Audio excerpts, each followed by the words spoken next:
Hello, I'm Erik Laykin, CEO and co-founder of Global Data Risk. We help companies address their most complex challenges, from cybersecurity and geopolitical risk to technology disputes, complex litigation, and investigations. Whether operating in the United States or in far-off jurisdictions where the rule of law is uncertain, Global Data Risk brings clarity, resilience, and strategic insights. This Spotlight series shares perspectives on the diverse services which we offer worldwide. I hope you enjoy.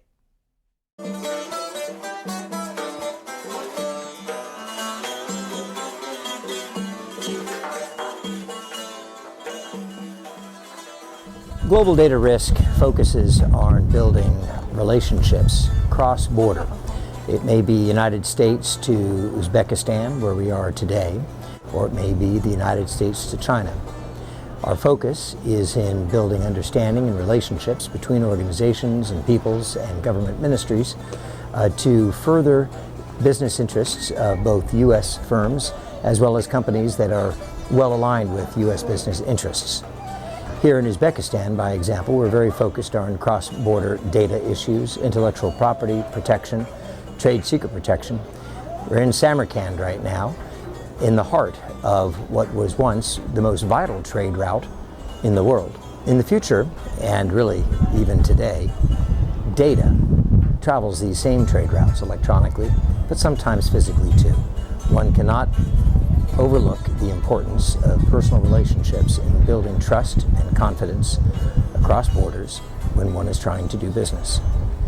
This is what brings Global Data Risk to Uzbekistan and Central Asia in general, where we have been helping companies establish themselves and build the necessary connective tissue, as we like to say, with government ministries and like-minded businesses, investors, and the like, in order to further their business aims.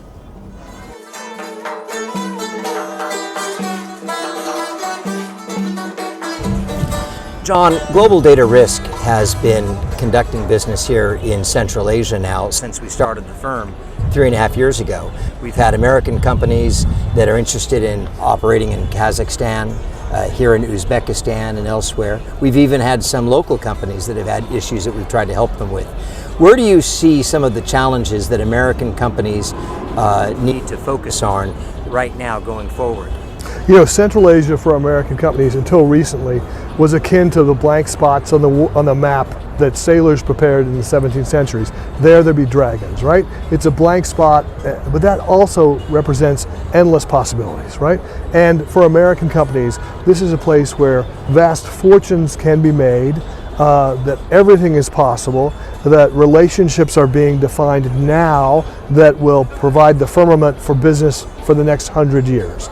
And there are enormous natural resources, enormous markets, enormous opportunities here for American companies that can navigate a different culture, a different language, a different political tradition, right? Can navigate the fact that these countries are trapped by their geography. They have an aggressive Russia to the north, they have an expansionist China to the east. They are hungry for independence for the first time in many cases 500 years, and they're willing to make a commitment to America and first and foremost to its businesses to provide a better economic future for their children.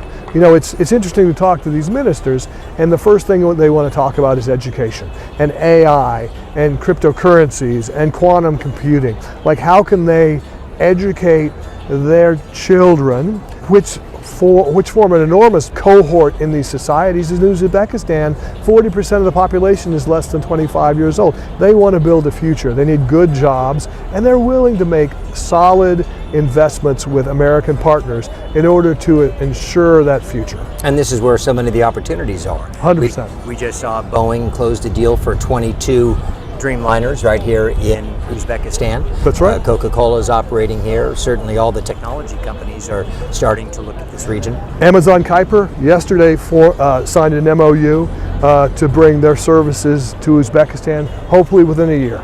And that satellite array will be in competition with other American satellite arrays that would like to be doing business here. I think that's a point that they're happy to make. The Chinese are not anxious to make long-term infrastructure investments through Vladimir Putin's Russia. They are friends in common only to the extent that they share a common foe. But the Russia and Chinese animus goes back hundreds and hundreds of years. That's something that Americans often forget about because we're such a new and young country. Our disputes are really only decades or maybe a century or two old, whereas in some of these countries they've been warring or fighting for 1,000 years. Right. It's interesting to see how receptive the government officials are here to things like rule of law, intellectual property protections, trade secret protections. Do you think that this will be an area of growth? 100%. I mean, they want American technology companies here. They want data localization in Uzbekistan, in Kazakhstan. They want local industries and human capital to be matured by these large American firms. Right. Which brings us to Kazakhstan, the neighbor just to the north, and the big arbitration center that they've just built using English rule of law, English common law as their basis. And in fact, they even have the Chief Justice of the United Kingdom, who's now retired, serving as the chief judge in Kazakhstan at the arbitration center. It's fascinating. Yeah, 100%. I mean, I think in all of these countries, you see a certain tug of war between Russia and some officials who look to the past, to the Soviet days, and those older connections, both cultural, educational, political, and those who are looking towards China and the Chinese, and then those who are looking to the West. And as part of that dialogue internal to these governments, these sort of structures around arbitration, rethinking legal frameworks is really critical. As the Minister of Education shared with us here in Uzbekistan, over 40% of the population is under 25. Yeah. This is a generation that is certainly embracing English as a language, they're embracing technology, and they will help power industries, whereas in European countries and Japan and elsewhere, you are seeing a birth rate that is decreasing. Yeah, it's fascinating for me to get into an Uber in Kazakhstan and speak to a 25-year-old Kazakh in English about what's on Netflix. Now that is a cross-cultural connection if I've ever heard of it.